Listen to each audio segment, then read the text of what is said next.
Hello नमस्कार दोस्तों, बहुत बहुत स्वागत है आपका अपने यूट्यूब चैनल फ्री स्टडी पर। आज की वीडियो बहुत ख़ास होने वाली है उन बच्चों के लिए जो बच्चा फोर्थ सेमेस्टर में है। फोर्थ सेमेस्टर हिस्ट्री की ये वीडियो होने वाली है, हिस्ट्री की यूनिट 1 के ऊपर। ये पूरा का पूरा यूनिट 1 जो है इस वीडियो में कवर हो जाएगा। चैनल पर नए हो तो चैनल को सब्सक्राइब और वीडियो को लाइक करना ना भूलें। इसके अलावा टेलीग्राम पे हमारा चैनल है फ्री स्टडी के नाम से। चैनल का जो लिंक है वो मैंने आपको वीडियो के डिस्क्रिप्शन में प्रोवाइड करवा दिया है। वहाँ से जाके आप इजीली हमारे चैनल के साथ ज्वाइन हो सकते हैं और आने वाली सारी अपडेट और नोट्स वगैरह आपको इजीली वहाँ पर मिल जाएंगे। देखिए, आपको नोट्स वगैरह तो बहुत मिलेंगे, वीडियोस बहुत मिलेगी, लेकिन यकीन मानिए जैसी ये वीडियो है ना, आपको ऐसा वीडियो कहीं नहीं मिलेगा। तो चलिए देर ना करते हुए स्टार्ट करते हैं अपनी वीडियो को। यूनिट 1 का नाम है 18वीं शताब्दी में समाज की स्थिति। 18वीं शताब्दी क्या होता है, पहले आप इसको समझो।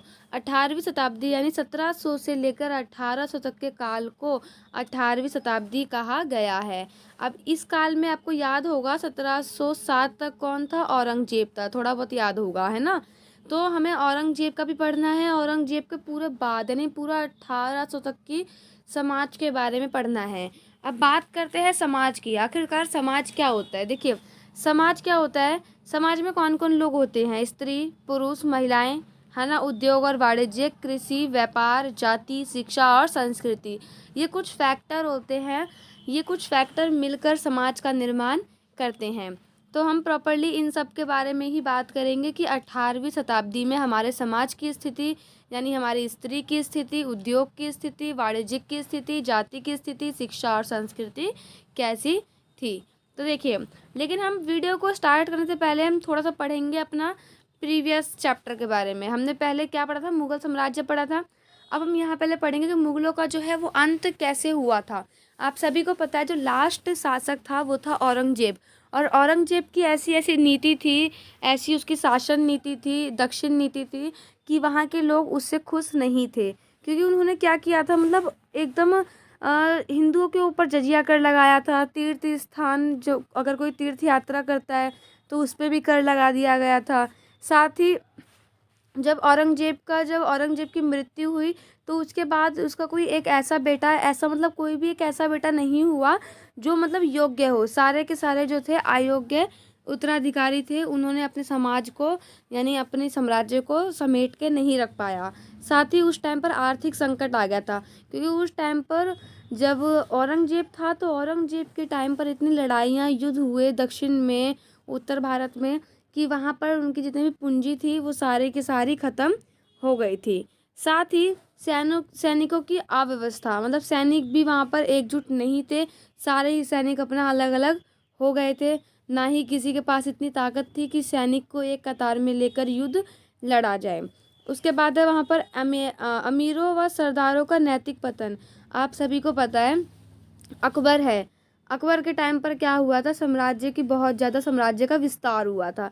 क्यों हुआ था, क्योंकि अकबर ने अमीरों और सरदारों के साथ अच्छा व्यवहार किया, उनको अपने साथ रखा था, और वही उन्होंने ही कहीं ना कहीं अकबर का साथ दिया था साम्राज्य विस्तार नीति में। लेकिन औरंगजेब ने ठीक उल्टा करा। औरंगजेब ने क्या करा, सरदारों का पतन कर दिया, अमीरों का पतन कर दिया। तो इससे क्या हो गया, अमीर और सरदार इनसे मतलब चिढ़ गए, किलस गए, और वहाँ के लोग भी इनसे इतने खुश नहीं थे। तो इन सब ने मिलकर संघ में दमन कर दिया। साथ ही उनकी जो राजपूत नीति थी, जैसे जजिया कर लगाना, और मतलब आपने पढ़ा होगा कि कोई भी अगर गवर्नमेंट जॉब थी वहाँ पर सिर्फ मुसलमानों को मिलती थी, और कर वगैरह ज़्यादा लेते थे हिंदू से। हिंदू अगर कोई भी हिंदू अगर व्यापार वगैरह कर रहा है, बिजनेस कर रहा है, तो उससे कर जो है वो बहुत ज़्यादा लिया जाता था। साथ ही फिर उनके टाइम पर क्या हुआ, विदेशी आक्रमण यानी बाहर से भी आक्रमण होने लग गए। तो इन कुछ कारणों की वजह से मुगलों का पतन हो गया था। तो चलिए इसके बाद हम पढ़ते हैं। ये तो थे आपके 8 इम्पॉर्टेंट पॉइंट, लेकिन इन 8 पॉइंट के अलावा भी कुछ ऐसे कारण हैं मतलब जिनकी वजह से मुगलों का पतन हुआ था। देखिए, अब हम बात करते हैं स्रोत की, यानी कि जो हम पढ़ने वाले हैं 18वीं शताब्दी के बारे में, उसका हमें स्रोत यानी सोर्स कहाँ से मिला, हम उसके बारे में कैसे पढ़ रहे हैं, हमें किसने बताया उसके बारे में। तो देखिए, 18वीं शताब्दी में भारत में आए विदेशी यात्रियों और भारतीय लेखकों ने वृत्तांतों में भारत के समाज की बिगड़ी हुई स्थिति का बड़ा दुखद चित्रण किया है। किन लोगों ने किया है? 2 लोगों ने करा है। पहला विदेशी यात्री और दूसरा भारतीय लेखकों ने। ठीक है, अब देखिए वृत्तांतों में क्या था। वृत्तांतों के अंतर्गत 1707 में मुगल साम्राज्य का पतन हुआ। हमें इसका जो स्रोत है हमें वृत्तांतों से मिलता है। भारत में सीमित अशांति का युग आरंभ हो गया था, क्योंकि मतलब वहाँ पर उत्तराधिकारी कोई था नहीं, कोई समाज को साम्राज्य को लेके चलने वाला कोई अच्छा अयोग्य व्यक्ति नहीं था। तो वहाँ पर क्या हुआ था, अशांति फैल गई थी। मतलब छोटे छोटे जो राज्य थे वो आपस में लड़ रहे थे। तो वही है, छोटी छोटी शक्तियाँ और छोटे छोटे राज्य आपस में लड़ाइयाँ कर रहे थे। लंबे समय तक उत्तर भारत में ना तो कोई शासन रहा और ना ही कोई शासक रहा। समाज में जो है सुरक्षा और अस्थिरता के दौर में गुजर रहा था। इन सब की जानकारी हमें कहाँ से मिलती है? विदेशी ने जो स्रोत है विदेशियों ने वृत्तांत लिखे हैं उसमें से। और उसके अलावा जो शक्तिशाली राज्य था वो दुर्बलों पर हावी हो रहा था, यानी दुर्बल पर मतलब बहुत ज़्यादा अत्याचार कर रहा था। अब यहाँ पर देखते हैं हम कि 18वीं शताब्दी में भारतीय समाज, यानी 18वीं शताब्दी में भारतीय समाज जो है वो कैसा था। देखिए, भारतीय समाज राजनीति से दूर था। उनको राजनीति यानी पॉलिटिक्स में कोई मतलब नहीं था। गांव को देश में हो रहे परिवर्तन से कोई मतलब नहीं था। यानी जो समाज की बात करें हम, किसकी? समाज की। तो वहाँ पर मतलब समाज को क्या हो रहा है देश में क्या परिवर्तन हो रहा है, क्या राजनीतिक स्थिति है, इससे कोई भी मतलब गांव के लोगों को नहीं था।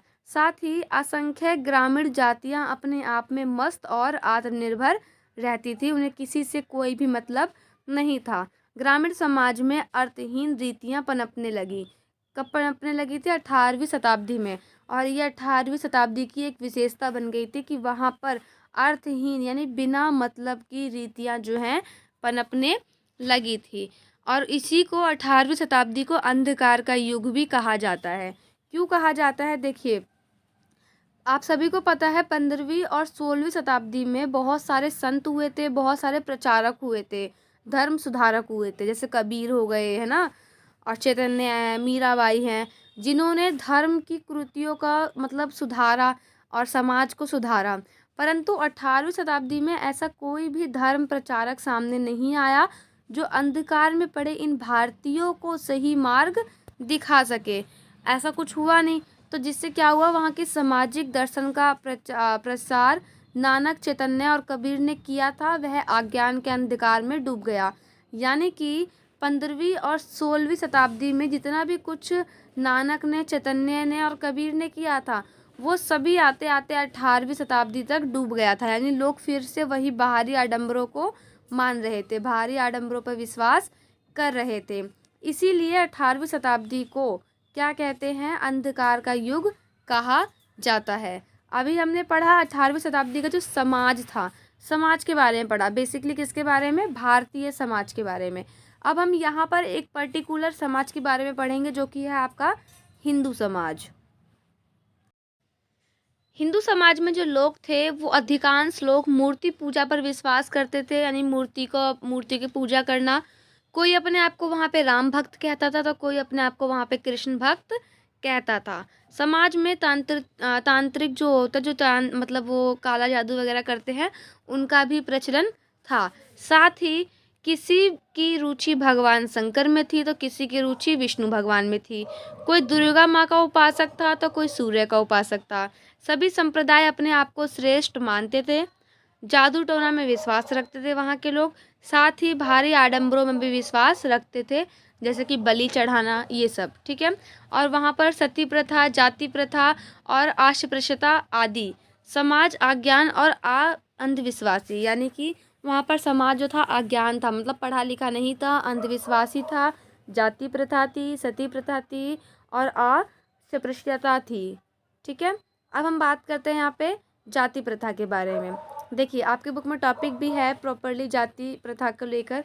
जाति व्यवस्था में विवाद है, इतिहासकारों में मतभेद है। यानी जाति व्यवस्था को लेकर इतिहासकारों के बीच में मतभेद है, लेकिन कुछ लोगों का अनुमान है कि उस समय समाज में 2 से 3 हज़ार जातियाँ और उपजातियाँ थी। देखिए कितना, 2 से 3 हज़ार, यानी 2-3 हज़ार जातियाँ और उपजातियाँ उस समाज में थी। जातियों ने समाज को विभिन्न भागों में विभाजित यानी बांट रखा था और वहाँ पर सामाजिक एकता का अभाव था। इसी के संग एक फ्रांसीसी यात्री थे टवेर्नियर नाम के, जिन्होंने अपने मतलब बताया है कि भारत में मूर्ति पूजक जो है उनकी संख्या बहुत ज़्यादा है और मुसलमानों की संख्या बहुत कम है। अगर रेशियो की बात करें तो 6:1 वहाँ पर था, यानी कि 6 मूर्ति पूजक में 1 मुसलमान था, यानी 6:1। अगर आबादी की बात करें, अगर 7 लोग हैं तो 7 में से 6 मूर्ति पूजक है और 1 मुसलमान है, यानी 6 हिंदू और 1 मुसलमान। अभी मूर्ति पूजक इसलिए कहा गया है, हिंदू इसलिए यहाँ पे नहीं कहा गया क्योंकि हिंदुओं में भी बहुत सारे मतलब अलग अलग जो थी बटे हुए थे, तो इसलिए मूर्ति पूजक कहा गया है यहाँ पे। मूर्ति पूजकों में भी एकता नहीं थी। अंधविश्वास के कारण इनके मत तथा रस्में एक दूसरे से काफ़ी अलग थी।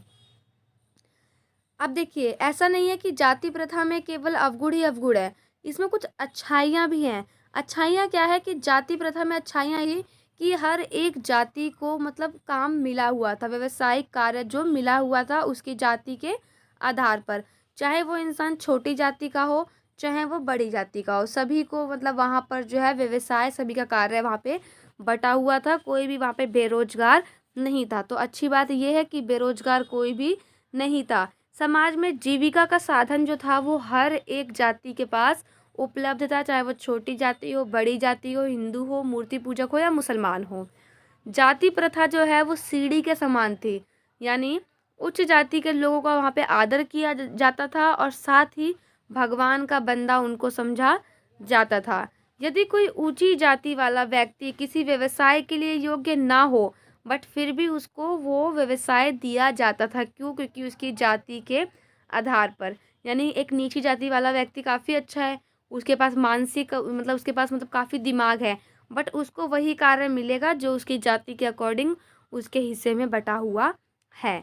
छोटी जाति वाले के साथ खाना पीना वर्जित था, उनके हाथ का पानी भी बड़ी जाति के लोग वहाँ पर नहीं पीते थे। तो आप यहाँ पे देख रहे हैं कि कितना ज़्यादा जाति के बीच में मतलब असमानताएं वहाँ पे फैली हुई थी। साथ ही चंडालों की स्थिति भी वहाँ पे थी। चंडाल जो गाँव से, एक जैसे गाँव है, गाँव के बाहर रहा करते थे, जब भी गाँव में आते थे तो कुछ ना तो कुछ बजा के आते थे कि हम आ रहे हैं। जब भी लोग उसको देखते थे तो लोग सोचते थे कि उनका दिन जो है आज का ख़राब जाएगा। और गांव के जो कुएं थे या मतलब मंदिर थे, मस्जिद थे, वहाँ पर चंडालों को मतलब आने की मनाही थी और गांव के अंदर भी चंडालों को आने की मनाही थी। तो वहाँ पर चंडालों की स्थिति भी आप लिख सकते हैं जाति में। इसके बाद हम देख लेते हैं नारी। नारी की समाज में क्या स्थान था? आपको पता है प्राचीन में नारी का कोई भी स्थान नहीं था, क्योंकि प्राचीन टाइम पर जो हमारा समाज था वो एक पुरुष प्रधान समाज था और जो नारी थी वो पुरुषों के अधीन समझी जाती थी। उनका शारीरिक व मानसिक शोषण किया जाता था। पर्दा प्रथा थी वहाँ पे नारियों के लिए। शिक्षा के लिए कोई भी व्यवस्था वहाँ पर नहीं थी, इसीलिए वहाँ की औरतों को अनपढ़ और गंवार समझा जाता था।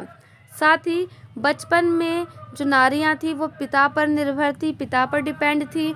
जब उनकी शादी होती थी युवा अवस्था में वो अपने पति पर डिपेंड हुआ करती थी और वृद्धावस्था में यानी बुढ़ापे में वो अपने पुत्र पर निर्भर हुआ करती थी और उनको पिता की संपत्ति से उनको वंचित रखा जाता था। पिता की संपत्ति पर औरतों का कोई भी अधिकार नहीं था पुराने टाइम पर। अब हम देख लेते हैं यहाँ पे अन्य सामाजिक रीतियाँ, यानी इसके अंतर्गत मतलब इसके अलावा भी समाज में कुछ अन्य ऐसी रीतियाँ थी जो समाज के लिए नकारात्मक थी। जैसे कि आपने सुना होगा, देखिए 18वीं शताब्दी में कुछ ऐसी ही सामाजिक व धार्मिक मान्यताएं हिंदू समाज में प्रवेश कर चुकी थी जिनका हिंदू नारी पर बहुत भयानक प्रभाव पड़ा। यह रिवाज थे जैसे कि बाल हत्या, बाल विवाह, बहुपत्नी प्रथा और विधवाओं के प्रति दुर्व्यवहार। तो ये कुछ मतलब सामाजिक रीतियाँ थी जिनसे कि महिलाओं के ऊपर बहुत ज़्यादा नकारात्मक प्रभाव पड़े थे। लेकिन 19वीं शताब्दी में इन रिवाजों के विरुद्ध आवाज़ उठी है, यानी उठाई गई है। मानव बलि, मानव बलि देखो क्या होता है। मानव बलि 18वीं शताब्दी का एक प्रमुख अंधविश्वास था। मानव बलि लोग वहाँ पर दिया करते थे उस समाज में, और उस समाज में एक मान्यता प्रचलित थी कि मतलब जो काली माता है, काली माता को संतुष्ट करने के लिए किसी भी मानव की बलि जो है चढ़ाई जाएगी। और उनका मानना ये था कि रक्त और उसका मतलब काली माँ को मानव रक्त और उसके सिर की आवश्यकता है, और एक मानव बलि काली माँ को संतुष्ट करने के लिए चढ़ाई जाती थी। साथ ही आत्महत्या, आत्महत्या मानव बलि का दूसरा रूप था वहाँ पर। यानी पहला रूप आपका मानव बलि हो गया, दूसरा आत्महत्या। आत्महत्या लोग मतलब जो लोग अपने आप से मरा करते थे, लेकिन वो अपने आप से क्यों मरते थे ये भी मतलब वहाँ पे लोगों को बोला जाता था ऐसा समाज में कि जिन लोगों को कोई बीमारी है तो बीमारी से बचने के लिए, अगर किसी को मतलब कोई रोग लग गया है, उस रोग को बचना है, मतलब रोगों मतलब लोगों को किसी रोग से किसी बीमारी से अगर बचना है तो उसको भगवान का नाम लेकर नदी में डूबना होगा। और जब वो नदी में डूब जाते थे तो डूब कर वो मर जाते थे, नदी में डूब कर मर जाते थे। तो आत्महत्या भी मानव बलि का दूसरा ही रूप है। और वहाँ पर एक और मतलब ये थी, माता पिता जो हैं वो अपनी पहली संतान को, यानी जो भी उनका पहला बच्चा होता था, चाहे वो पुत्र हो चाहे वो पुत्री हो, उन कुछ भी हो, मतलब पहली संतान को वो गंगा मैया को अर्पण यानी कि गंगा मैया को चढ़ा दिया करते थे। ये जो गलत धारणाएं थी, ये गलत धारणाएं केवल अज्ञानवश थी, यानी मतलब वहाँ पर कोई ज्ञानी नहीं था, सब अज्ञान थे, और इसी के चलते वहाँ पर समाज में ऐसी धारणाएं थीं। और मानसिक जड़ता के कारण यह पनपती रही, क्योंकि लोगों का मतलब लोग इसको इतना महत्व देने लगे, इतना मान, और वहाँ के लोग इसको इतना मानने लग गए कि वहाँ पे ये जो है पनपने लग गई, ये जो धारणाएं हैं वो पनपने लग गई उस समाज में। परंतु समय आने पर हिंदू समाज इन विनाशकारी प्रथाओं को त्यागने के लिए तत्पर हो गया। तो यही था आपका ऑल ओवर आपका टॉपिक, यानी आपका यूनिट वन फोर्थ सेमेस्टर का यूनिट 1। अगर आपको इस चैप्टर के नोट्स वगैरह चाहिए तो टेलीग्राम पे हमारा चैनल है, वहाँ पे आपको इसके नोट्स मिल जाएंगे। वीडियो में बने रहने के लिए धन्यवाद। मिलते हैं नेक्स्ट वीडियो में, तब तक के लिए जय हिंद जय भारत। और एक कमेंट करके ज़रूर बताना कि आपको वीडियो कैसी लगी, समझ में आया या नहीं आया।